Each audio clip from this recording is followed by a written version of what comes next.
Good evening, viewers. Welcome back to the channel. Just going to do a quick unboxing this evening of a new kit that arrived today. Was a little bit bored when I was working a couple of days ago. Found myself browsing eBay at lunchtime when I should have been working. Ended up ordering a bunch of new kits. So I ordered 7 new kits in all in one day. 2 of them arrived today. This is one of them.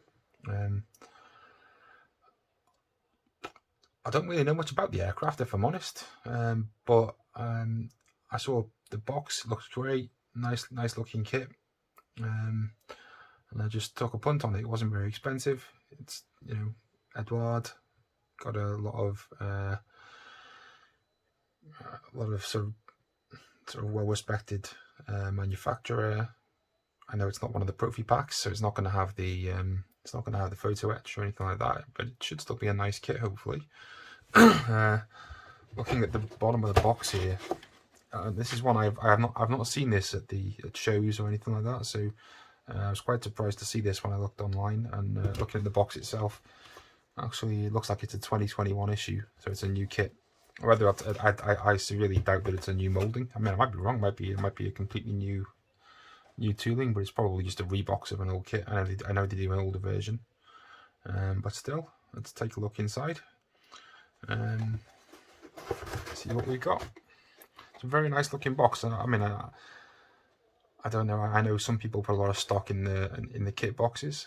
I'm never really one for being too fussed with what the box looks like, but it's a lovely looking box. Okay, just straight away inside. I'm not gonna. Actually, I will take you out the bag. So everything comes in one large bag.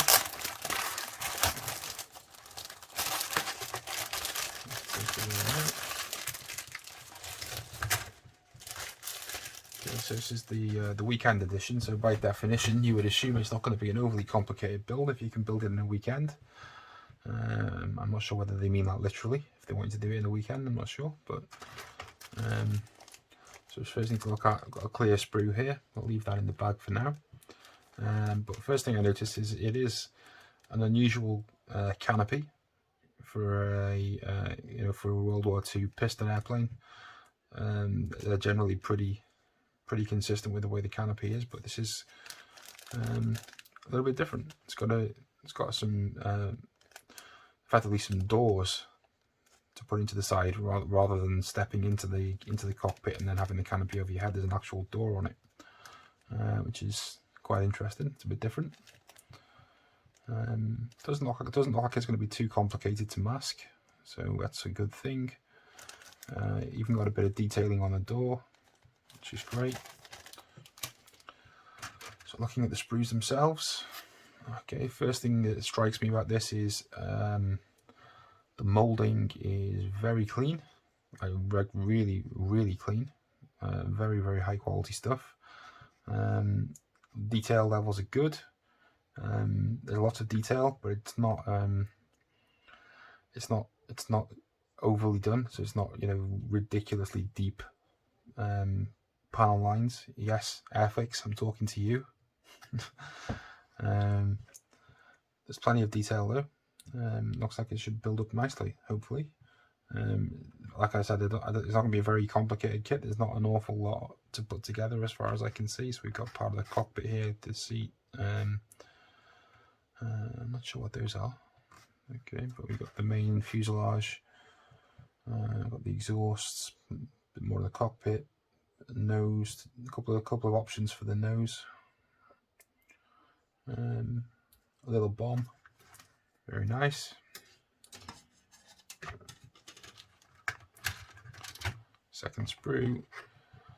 So we have appear to have a choice of different propeller blades, which is, you know, pleasant surprise. So we can choose how we're gonna. They don't look terribly different though. Not quite sure what the difference is on those, but presumably there is some sort of an option for what we're going to do with the prop.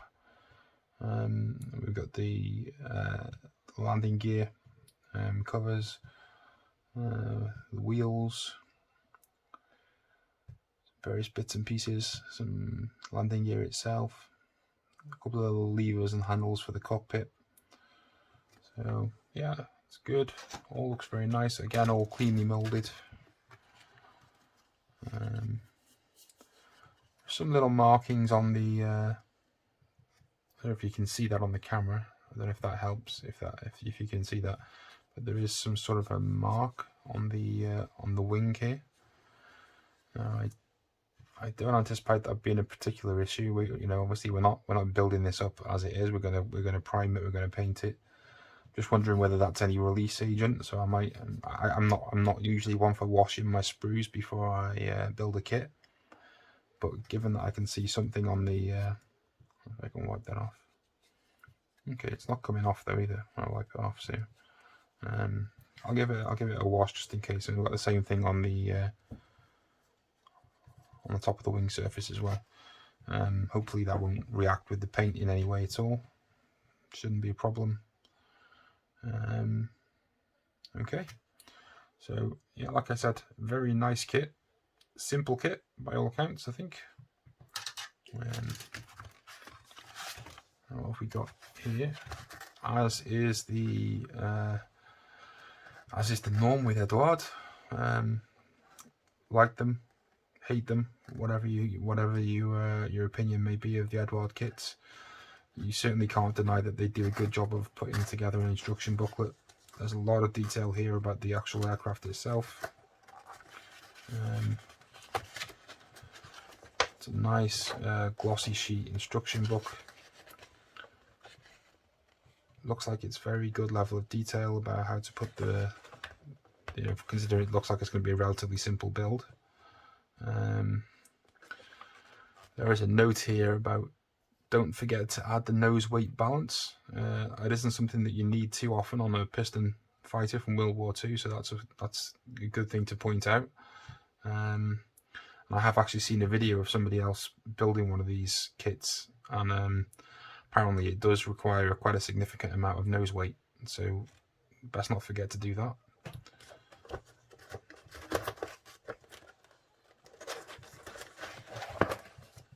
Okay, all very, very pleasing so far. Let's have a look what schemes we've got.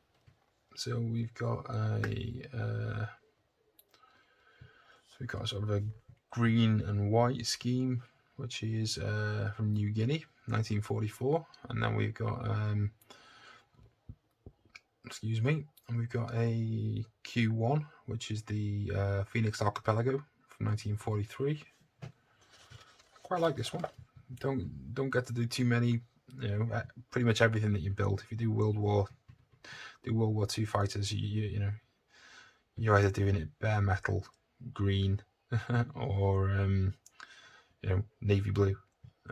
So it's nice to have a bit of a different scheme. Oh, we've got some more as well. Oh, there we go. I kind of like this one. I like that one a lot. So that is the P39Q5 from William Gamble, Oroville, California, USA, autumn 1943. This one here again is very similar to the other ones. Yeah, there's not a bad option there at all. All looking very good. One thing I do notice about that is that all the props tend to have 3 blades. Is that the same on them all? Yes, it is the same on them all. So the props have 3 blades, but on the hang on. Okay, so I'm not sure what's going on here, but we've got propeller blades everywhere. So we've got 4 blades here, right? 4 blades here, and then we've also got 3 blades here. So I have to think about that and try and establish. Obviously, we've got the base for making a 4-bladed prop or a 3-bladed prop. You have the option.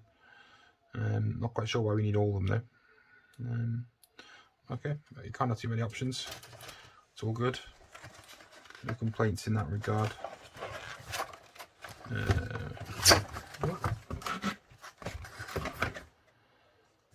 there we are.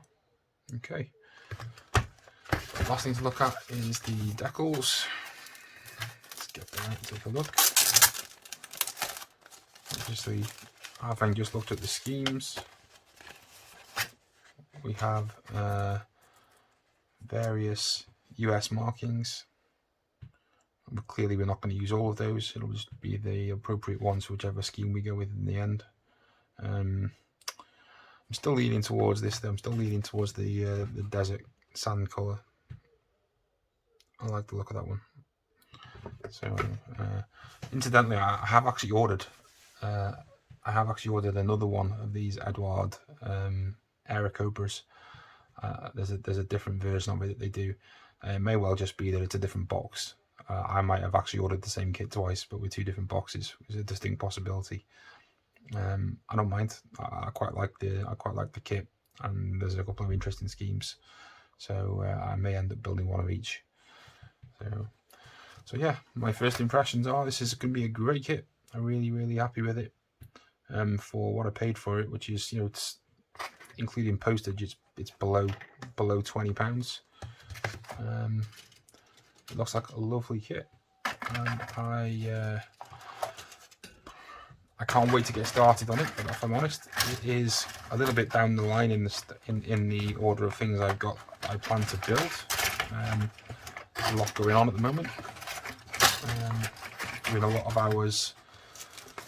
hours at work, and I've also got an F-16 on the go. I've got a de Havilland Sea Hornet on the go as well. So it might be a while before I get around to it, but when I do, I will certainly make a build video and pop it on the channel. But until then, thanks for watching. Please hit subscribe if you haven't subscribed already. It's a new channel. I'm trying to build up my subscription base. I'll try and keep on bringing you some more videos. I've got some interesting kits I've acquired over the last few days. I'm going to make some more unboxing videos tonight, and I will post build videos eventually when I get around to finishing the kits that I'm working on. May get the odd bit of random stuff here or there as well. I'm planning on doing a trip to the RAF Museum at Cosford in a few weeks, which I expect will involve a hell of a lot of photos. Maybe the odd video, and there'll definitely be a build video build video is the wrong word. I'm not building anything, but there will be a video to go with that as well. So yeah, thanks very much for watching. I hope you have a good evening. Stay safe, and please come back again. Glad to have you. Thanks a lot.